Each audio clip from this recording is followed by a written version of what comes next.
Implant को लेकर के एक्सपीरियंस कैसा रहा, दर्द, पीड़? बहुत बहुत धन्यवाद सर आपका।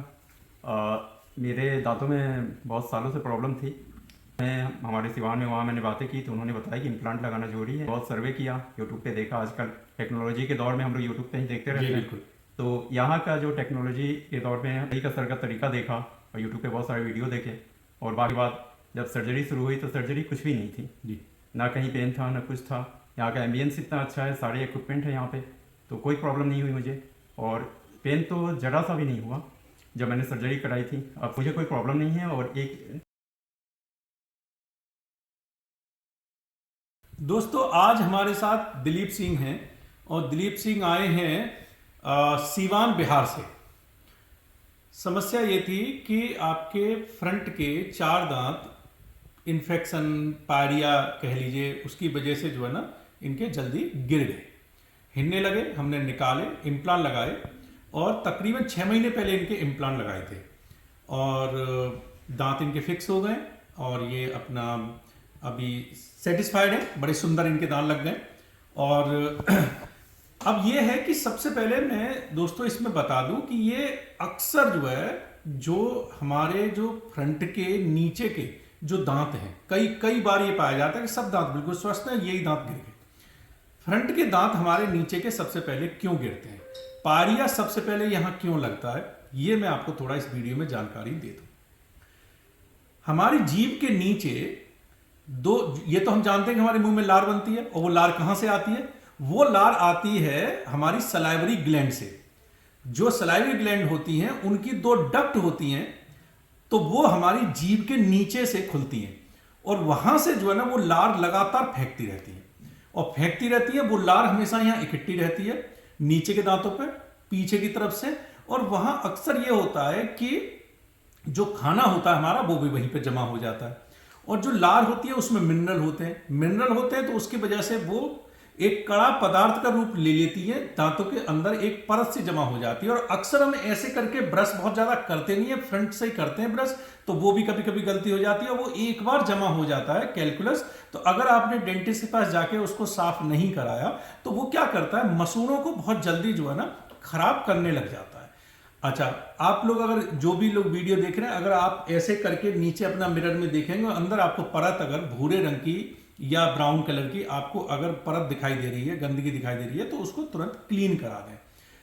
अच्छा, उसका प्रभाव और जल्दी क्यों होता है? इस वजह से होता है कि ये फ्रंट के जो हमारे 4 दांत होते हैं ये सबसे पतले होते हैं, इनकी जड़ भी बहुत पतली और छोटी होती है और मसूड़े भी यहां पे कमजोर होते हैं। यहां पे एक मांसपेशी हमारी होती है जो लगातार उन मसूड़ों को खींचती रहती है, तो मसूड़ों की केराटिनाइजेशन नहीं होता, मसूड़े कमजोर होते हैं, तो उस वजह से सारी खामियां जो है ना यही होती हैं। तो ये कहा जाता है कि पारिया में सबसे पहले फ्रंट के जो है ना नीचे के दांत जाते हैं और कीड़े लगने से सबसे पहले पीछे की दाढ़ें जाती हैं। तो ये बड़ा कॉमन है, तो आपको थोड़ा जागरूक होने की जरूरत है। आपके जो है ना यही हुआ कि ये दांत जो है ना आपके हिलने लग गए और फिर आप हमारे पास आए और हमने जो है ना इम्प्लांट इनके लगाए। इम्प्लांट जो लोग नए हैं मैं बता दूं, एक स्क्रू जैसी संरचना होती है। जिस तरीके से आप अपने दांत को देखते हैं, दांत की एक जड़ होती है जो आपके मसूड़े या जबड़े की हड्डी में गड़ी होती है, ऊपर दांत होता है जो आपको दिखाई देता है।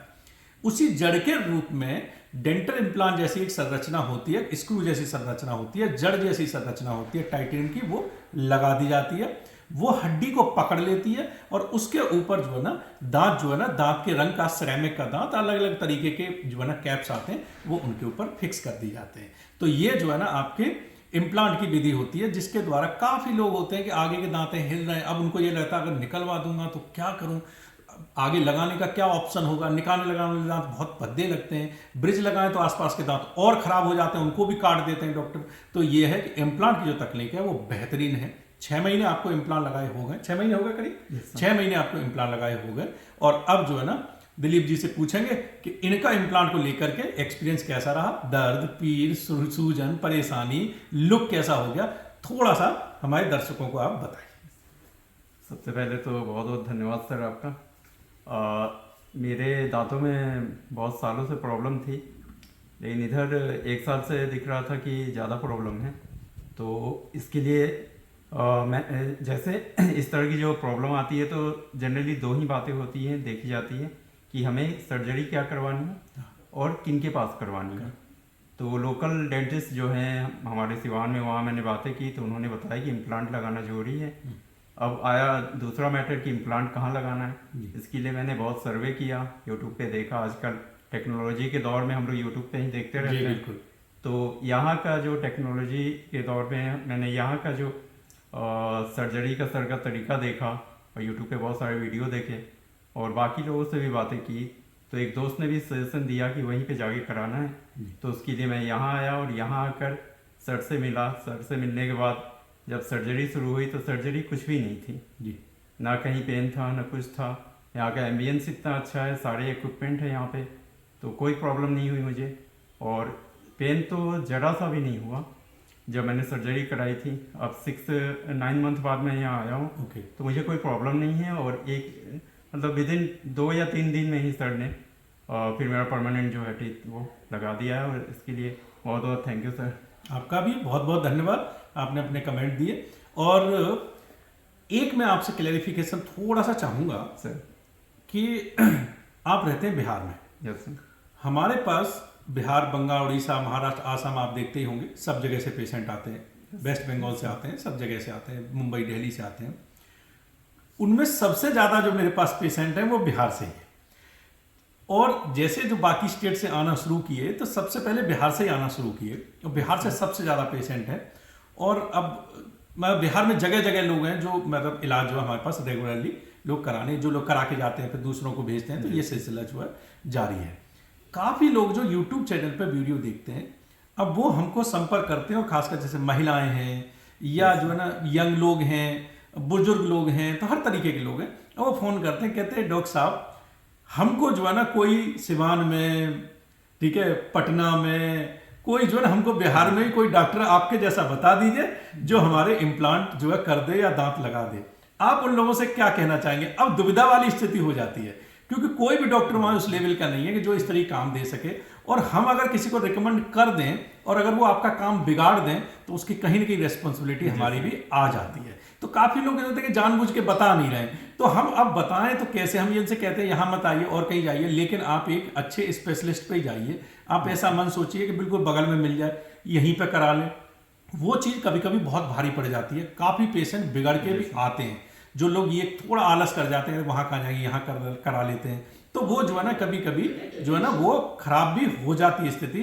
तो ऐसा खासकर ये इम्प्लांट की जो तकनीक है, ये जो है ना एक हाई टेक्नोलॉजी है। इसके लिए आपको बेहतर इक्विपमेंट चाहिए, नॉलेज चाहिए, स्किल चाहिए, आपके पास सब मटेरियल चाहिए, ठीक है, तो वो प्रॉपर एक्सपीरियंस चाहिए, तब जो है ना ये चीज़ें आती हैं। अदरवाइज जो है ना काफ़ी जो है ना चीज़ें खराब स्थिति में भी चली जाती हैं। और फिर वो कभी कभी ये होता है कि आप एक बार परेशानी सहते हैं, पैसा खर्च करते हैं, केस और खराब हो जाता है, फिर हमारे पास पहुंचते हैं तो जो काम 100 रुपए में होना है वो काम 150 रुपए में होता है। 100 रुपए वहां पे भी खराब कर चुके होते हैं, तो 100 की जगह 250 रुपए लगते हैं। बार बार का सर्जरी का झंझट हो जाता है। उससे बेहतर है हमारे पास आइए, किसी के पास भी जाइए, लेकिन एक बार चुनाव जो ना अच्छे डॉक्टर करिए। ये आलस मत करिए कि इतनी दूर कैसे जाएंगे। तो आप क्या कहना चाहेंगे बिहार के जो है ना लोगों को? क्या आपको वो सुविधा लगता है आपको कि वो चीज़ है वहाँ पर? जितने भी बिहार से हैं मेरे, जितने भी इस तरह की प्रॉब्लम से जूझ रहे हैं, उन्हें मैं यही सलाह दूंगा कि देखिए बिहार में भी लोकल में मैंने देखा है, लेकिन इस तरह का इक्विपमेंट नहीं मिला।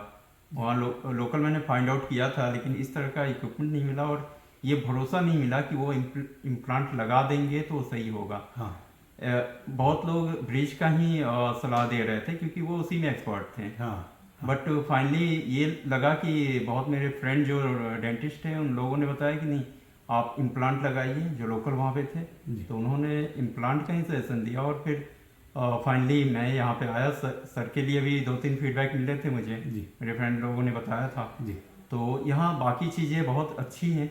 वहाँ का भी मैंने देखा, वहाँ इक्विपमेंट नहीं है, उस तरह की एक्सपर्टाइज नहीं है। तो मेरा ये मानना है कि अगर करना है तो फिर सही डॉक्टर का ही चयन कीजिए। और मैंने यहाँ पे कराया, मेरा एक्सपीरियंस है यहाँ का, तो मुझे लगता है कि ये बेटर चॉइस है। चलिए, धन्यवाद आपका। और खूब खाइए, चबाइए, मस्त रहिए। इनकी कुछ केयर नहीं है, ब्रश करना है नेचुरल दांतों की तरह, सुबह शाम जब हम खाना खाते हैं उसके बाद जैसे नेचुरल दांतों। काफ़ी लोग ये चिंतित होते हैं कि हम जो है ना इसकी मेंटेनेंस क्या है, तो कुछ नहीं, सिर्फ ब्रश करना है।